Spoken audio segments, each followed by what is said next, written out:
Alright, now that we got the fun stuff over with, let's get started. We are now moving on to Genesis 6, finally. And we are going to cover Genesis 6:1 through 6:2. Not very far, I know, but I have a lot to say about this. I don't normally read it, but I think I will today. Genesis 6:1. Now it came to pass, when men began to multiply on the face of the earth, and daughters were born to them. 2. That the sons of God saw the daughters of men, that they were beautiful, and they took wives for themselves, and all whom they chose. Alright, let's begin unpacking this. Basically, it's saying that there were a lot of people born, and that the sons of God saw the daughters of men. They thought they were pretty, so they married them. Now, that's pretty straightforward, right? No, it is not straightforward. For one, I would have to say that there was probably a lot of people already on Earth by this time. We see that Seth had a huge family already, and Cain probably had a couple of kids because he had a city, so he needed to fill that city. I don't understand why all of a sudden they're talking about a huge populous boom, I guess. I have no idea. But anyway, that's where we're at. Alright, like every other episode, this is going to kind of be random, so we're just going to start unpacking sons of God and daughters of men. I've come up with 4 scenarios of what this could mean. I'm gonna try to stay in order here with my ranting, but first I'm just gonna tell y'all the 4 scenarios, and then we'll talk about that. The first one I feel like is the most plausible for the narrative of the story, but at the same time it's the least likely. Side note, guys, I'm having to move my microphone around a lot today. I am so sorry that the audio is kind of crap. I apologize, but that's what I'm working with. And that being that the sons of God are the fallen angels and the daughters of men are just ordinary human. The second being the sons of God are Seth's descendants and the daughters of men are Cain's descendants. The third is really that just they're both ordinary humans and that they just started multiplying. Realistically, this is what makes the most sense, but it doesn't fit into the narrative. It doesn't fit in the story when we read the next couple of verses. And number 4, the sons of God are the powerful men, the rulers of the time. Again, we'll talk about that more later, but it is something people have discussed and theorized that that's what this means. And the daughters are lower class or non-ruling females. Alright, let's circle back to number 1. The sons of God are the fallen angels and the daughters of men are human females.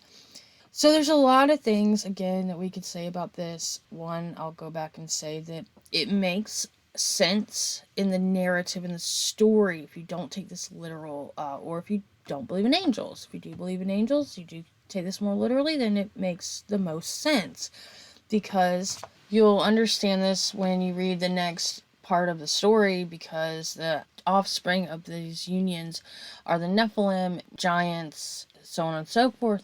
A few things that don't make sense here, especially if you've read the Bible, is that in Matthew 22:30, Jesus says that angels do not marry. We'll talk about that later on, and we'll circle back when we get that far, but he doesn't say anything about fallen angels. He references angels in heaven do not marry, not angels on earth do not marry. There's that.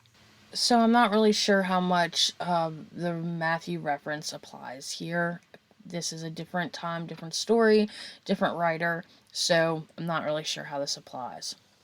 Number 2, sons of God are Seth's descendants, daughters of men are Cain's descendants. Okay, I have a lot to say about this. 1, why only sons of Seth and daughters of Cain? Did they not produce the opposite sex? Or did only the males find the females attractive? Like, that doesn't make any sense whatsoever. Also, something I've heard, which applies here, would be that not all of Seth's offsprings were godly. That doesn't make sense at all. And there's no way that all of Cain's descendants are evil.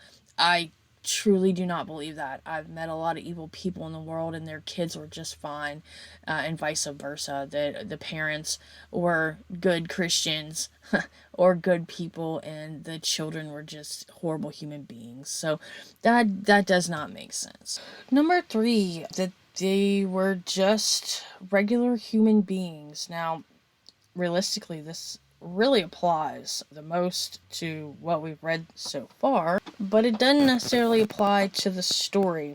We're trying to take literal and realistic in a mythology or fairy tale here, so you really can't do that. But that would make the most sense, literally or realistically, that they were just regular human beings, that maybe different tribes at the time, or people in different places intermarried.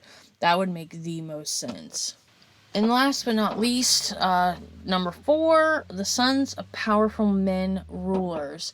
Only thing I have here that applies would be that in Egypt, they called the kings or pharaohs, they called them the sons of God, so that applies here. I also want it to be said that a lot of times in the Bible, sons of God does apply to the angels, but it also applies to Christians in general. So again, the Seth reference makes sense because his holier than thou children would be considered sons of God. And the daughters of man could be the people or females of the worldly people, meaning non-godly. Once again, literally that would make sense, but I don't know. Not really. I personally think this might be setting up the whole Christians should only marry Christians and non-Christians should become Christians. But anyway. This is kind of randomly thrown in here, but something I would like to mention is at this point in the Bible, God hasn't decreed who you should or shouldn't marry. For that matter, I don't see that he's even mentioned marriage except for at the very beginning when he married Adam and Eve. Everything else is just talking about who married who, not really any sort of rules of marriage in general. Okay, moving on. Just to finish this verse 2 out, I find it amusing that they mentioned that they were beautiful and they took wives for themselves of all whom they chose. So, again, it doesn't make a whole lot of sense what's going on here, because I feel like all people are beautiful in their way, so they took of whom they chose. So it was a free-for-all in who married who. Anyway, so that's all I have to rant about those first 2 verses. I hope y'all enjoyed. Leave me some feedback and come back next time.